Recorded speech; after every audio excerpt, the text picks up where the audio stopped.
All right, we've got Coach McCombs along with Essence Brown and Nia Locke. We'll start with Coach McCombs' opening statement, and then we'll take questions for the players first. Once the players are done, they'll leave, then you can ask questions of Coach. Go ahead. Yeah, first I'd just like to thank everyone for being here today, covering our team and our sport and our young women. I think it was a tale of two halves today. Obviously, you saw the slow start that we had in the first half. We had to throw that away and come upstairs, onto our home court and defend the district. So I think that we talked about that at halftime, and I'm just really proud of how we were able to kind of have a short-term memory to come out strong in the second half. So either of you can answer this. What stuck out to me in the first half is it seemed like the defense kind of kept you guys in the game a little bit when the offense maybe wasn't clicking. What was the emphasis on defensively coming into tonight? Was there something specifically you focused on? Yeah, so we really just wanted to protect the paint tonight and play positional defense, so being in each other's gaps, helping each other. I think that we started off a little slow, but once we figured that out going into the second half, that really drove us through the rest of the game. Yeah, Nia, Essence, both of you were within almost at your career high in points today. What this year has been clicking for you guys? I think that it's just a confidence thing. We're fifth years. We've been here for a while. I think that the coaches give us a lot of confidence. Our teammates have a lot of confidence in us. Just taking the shots that are open for us. And then, again, I think that for me personally, whenever I feel good on defense, then that drives my offense. So, yeah.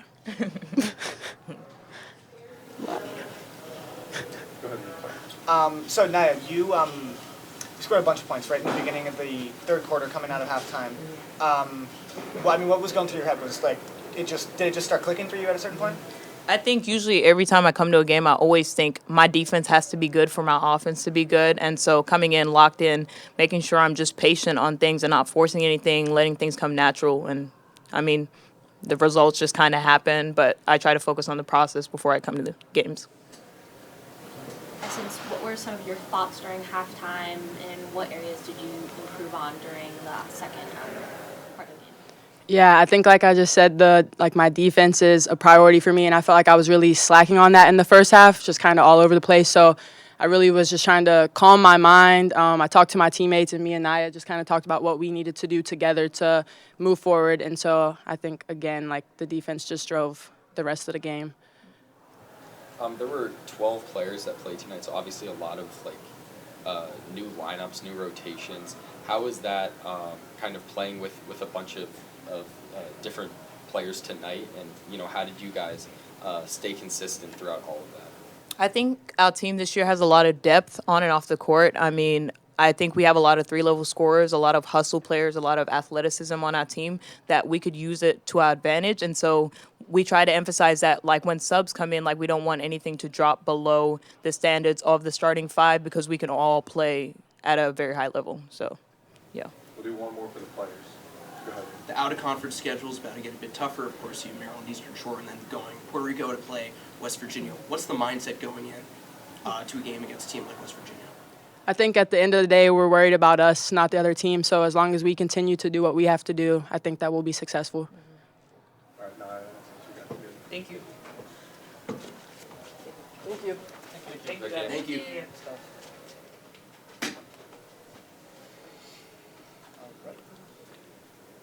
Yes. So you guys were a little slow to start today. That sort of happened at Manhattan too. Obviously, you figured it out after halftime. But I'm just curious, kind of, how do you think you try to avoid these slow starts? Yeah, I think we really have to figure that out. I don't know right now. I'll have to go back and watch the film. I felt like it wasn't anything that American was doing to us. We were just fumbling the ball, throwing it out of bounds, just some just mistakes that we can't make, controllable things. And so hopefully, we can put our heads together and figure that out. I know we had a great warm-up today, so I didn't anticipate the slow start at home. Only 11 minutes tonight from Iowa Taiwo, whereas Durant had 31. Obviously Durant is a newcomer on this team, so you have some adjustments to make, finding each of their roles. But where do you see Taiwo's role kind of going forward on that offense specifically? Yeah, I think today she got in some foul trouble, so it hurt her. I mean, I hope that I don't have to play either one of them, 31 minutes just over the long season as veteran players, that will wear them down. So it's my hope that we can kind of play them together and then also individually. So I think Maya will play the 4 and the 5. I think she's still learning that role at the 4 and still figuring out some of those things. So I think she definitely still has scoring opportunities there for her, just kind of finding her way. But tonight was really about the foul trouble that kind of kept her off the court. Asia Innes is back from injury. Where do you see her filling in the rotation? Yeah, I mean, Asia's going to fit in. I mean, she could play the 1. She can play off the ball, so I think that's nice. It would help Naya to get off the ball, as well. It's a lot to try to score a lot of points and also, handle the ball for the majority of the game. So I think, getting her back into the rotation. Obviously, we played Naya, Locke, and Essence a lot of minutes today too. So just giving those. Giving them some rest, while we can, and having another veteran player out there.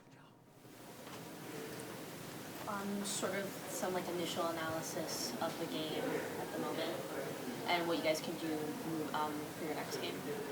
Yeah, I mean, we always focus on ourselves, and so I think eliminating, again, we had 21 turnovers. I think that's just way too many turnovers. So figuring out, what those are and how can we cut those down. I mean, really in half, ideally, is what we would like to do. We always focus on our defense, so I think that's every game that you play, you get an opportunity to kind of see some different things. So I think that's just kind of where our mindset is just continuing to focus on our defense. Excuse me. We'll do one more. So I want to ask about Nia Locke. I know that she kind of, when she got here 2 years ago, she kind of burst on the scene. I think she scored 28 points or something. And then once the team started to figure it out, it kind of maybe dipped off a little bit. She seems to really be kind of finding her game, finding her stride recently. Obviously, she had 19 points. She also had 6 steals tonight. Can you talk about what she brings to your program and kind of what you saw from her tonight? Yeah, this is going into my 3rd year, so Naya's been with me the whole time. And if there's one person on our team that I've seen grow the most throughout their time here, it's been Nia Locke. So I'm incredibly proud of the woman that she's becoming, of her maturity and her growth, not just on the basketball court, but as a person. And so, she is somebody that connects other people on our team. She has a huge heart, and she wears it on her sleeve. And so I'm just, again, so proud of her. She pours her heart into everything that she does, and I think people can see that. All right, thank you guys, appreciate it. Okay, thanks, everybody. Thank you. Thank you, Coach. Thank you. Appreciate it.